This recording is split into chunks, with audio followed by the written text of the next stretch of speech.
Now when they drew near to Jerusalem, to Bethphage and Bethany at the Mount of Olives, Jesus sent 2 of his disciples and said to them, "Go into the village in front of you, and immediately as you enter it, you will find a colt tied, on which no one has ever sat.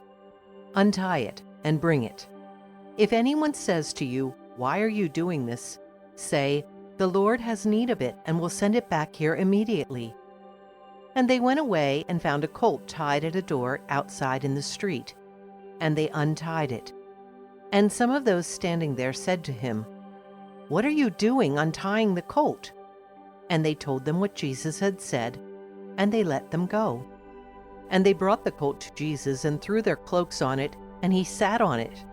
And many spread their cloaks on the road, and others spread leafy branches that they had cut from the fields. And those who went before and those who followed were shouting, "Hosanna! Blessed is he who comes in the name of the Lord! Blessed is the coming kingdom of our father David! Hosanna in the highest!" And he entered Jerusalem and went into the temple. And when he had looked around at everything, as it was already late, he went out to Bethany with the 12. On the following day, when they came from Bethany, he was hungry, and seeing in the distance a fig tree in leaf, he went to see if he could find anything on it. When he came to it, he found nothing but leaves, for it was not the season for figs.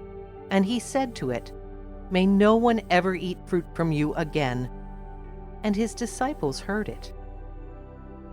And they came to Jerusalem, and he entered the temple and began to drive out those who sold and those who bought in the temple. And he overturned the tables of the money changers and the seats of those who sold pigeons. And he would not allow anyone to carry anything through the temple. And he was teaching them and saying to them, "Is it not written, 'My house shall be called a house of prayer for all the nations'? But you have made it a den of robbers." And the chief priests and the scribes heard it and were seeking a way to destroy him, for they feared him, because all the crowd was astonished at his teaching. And when evening came, they went out of the city. As they passed by in the morning, they saw the fig tree withered away to its roots. And Peter remembered and said to him, "Rabbi, look, the fig tree that you cursed has withered." And Jesus answered them, "Have faith in God.